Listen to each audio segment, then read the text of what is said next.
22 दिसंबर से 28 दिसंबर तक का ये सप्ताह सिंह राशि के लोगों के लिए कैसा होने वाला है। देखिए, दिसंबर माह जो कि साल का अंतिम महीना है और ये अभी अंतिम सप्ताह भी आ चुका है।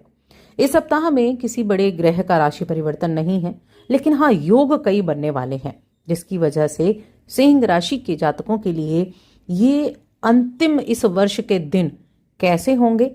क्या आप कुछ नई नींव रख पाएंगे? क्या आपके जीवन में बदलाव होंगे?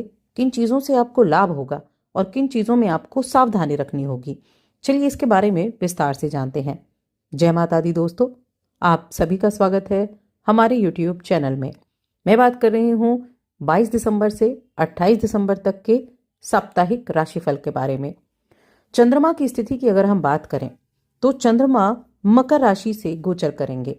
इस सप्ताह में मकर, कुंभ और मीन, इन तीन राशियों में चंद्रमा की सक्रियता बनी रहेगी, जिससे कई तरह के योग भी बनेंगे। बाकी ग्रहों की अगर देखें तो देखिए, जो आपकी राशि है सिंह राशि, वहां पर केतु बैठे हैं और आपके सप्तम भाव में यानी कि कुंभ राशि में राहु विराजमान है। मीन राशि आपके अष्टम भाव में शनिदेव बैठे हुए हैं और आपके 11वें घर में गुरु बृहस्पति वक्री अवस्था में विराजमान है।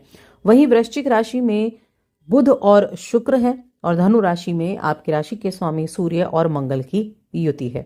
तो ये ग्रहों की स्थिति है। अब ये सभी ग्रहों का प्रभाव कैसे होने वाला है, तो चलिए जान लेते हैं। आगे बढ़ने से पहले छोटा सा निवेदन है, चैनल पर पहली बार आए हैं, अभी तक चैनल को सब्सक्राइब नहीं किया है तो जरूर कर लें। अब जब ये सप्ताह शुरू होगा तो चंद्रमा मकर राशि में होंगे। हालांकि शत्रु राशि में है, लेकिन हाँ, पीड़ित नहीं है। तो हेल्थ के मामले में अगर देखा जाए तो शुरुआत बड़ी अच्छी हो रही है।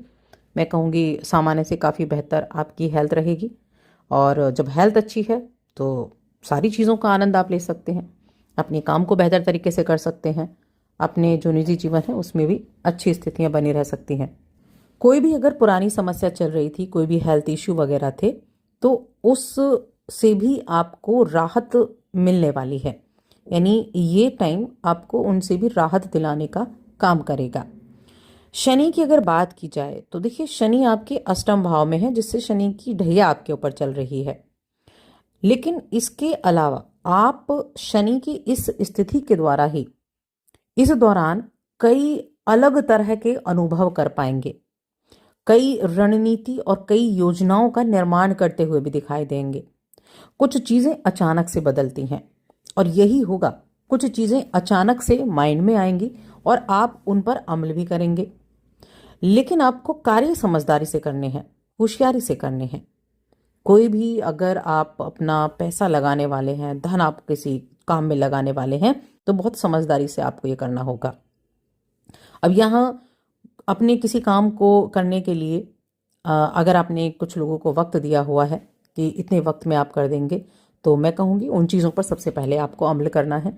अपने उन कार्यों को करने के लिए आपको सबसे पहले ध्यान देना होगा और ये सार्वजनिक रूप से आपको आपके काम के द्वारा एक पहचान भी दिलाने का है। कुछ ट्रैवल का योग भी आपके लिए बना हुआ है, कहीं यात्रा भी आप कर सकते हैं। और अगर आप कोई एक स्पोर्ट से जुड़े हुए हैं तो ये समय कुछ ठोस कदम उठाने के लिए भी है कि आप कुछ ठोस कदम उठाएंगे ताकि आप आगे बढ़ सकें। रचनात्मकता आपकी चरम पर होगी। अगर आप किसी कलात्मक फील्ड से जुड़े हैं, कुछ रंग संगीत इस तरह के, तो आप अपने अभ्यास के लिए, रिहर्सल के लिए आप वक्त निकालेंगे और आपको समय निकालना है। आप समय निकालेंगे तभी आगे बात बनेगी, तभी आप आगे कर पाएंगे। तो आपकी रचनात्मकता और आपके विचार चमकेंगे इस सप्ताह में। कुछ पुराने कामों को पूरा करने के लिए बहुत बेहतर सप्ताह है। अपनी जो वित्तीय स्थिरता है उसको भी संतुलित कर पाएंगे। खर्चा भी होता दिख रहा है कि थोड़ा बहुत खर्चा भी आपके लिए सप्ताह में रहने वाला है। कुछ घर परिवार से जुड़ी हुई चीज़ें ही या तो आप खरीद सकते हैं या किसी पार्टी वगैरह में आपका ये खर्चा हो सकता है।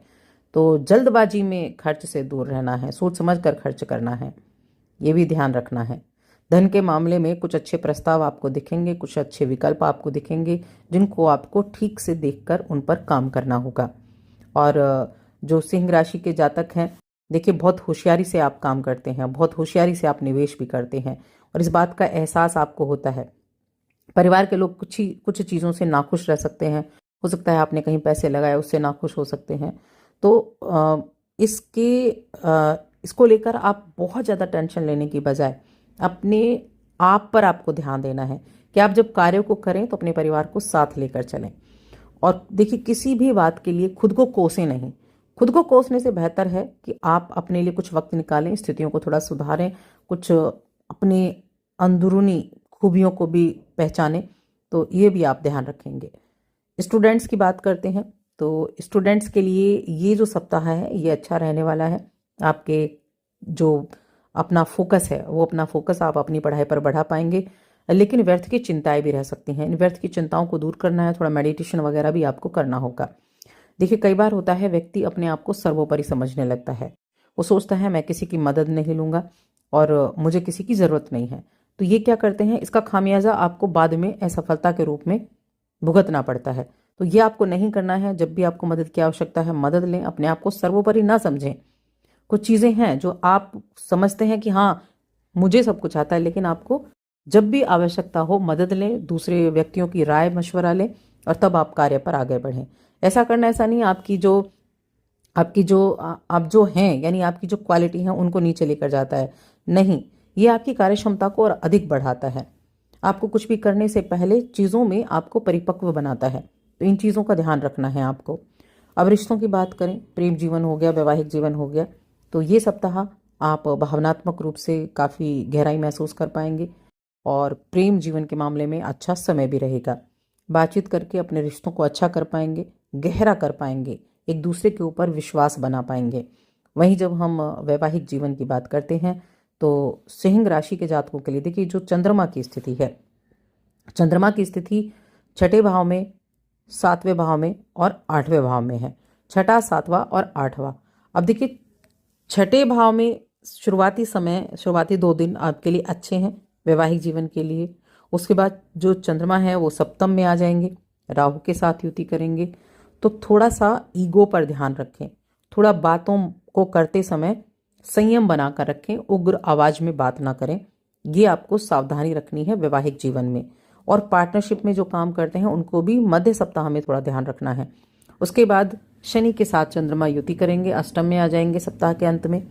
तो ये चंद्रमा का जो गोचर है, 12वें घर का स्वामी अष्टम में आया है। आपको देखिए, साथी से अगर आप दूर रहते हैं तो आपको उनसे मिलने का मौका मिल सकता है और कहीं ना कहीं अगर आप दोनों मिलकर किसी काम को करते हैं तो अच्छे लाभ की उम्मीद आपके लिए बनेगी। वैवाहिक जीवन ठीक ठाक रहेगा, लेकिन हाँ, पार्टनरशिप से मिले जो कार्य हैं वो अच्छे रहेंगे, विदेश से जुड़े हुए कार्य अच्छे रहेंगे। सप्ताह के अंत में अच्छे लाभ की उम्मीद भी आप कर सकते हैं, धन आने का योग भी आपके लिए बनेगा।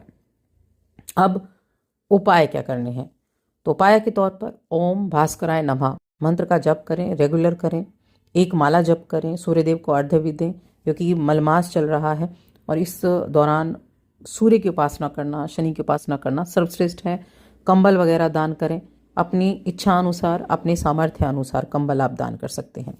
तो बस आज की इस वीडियो में इतना।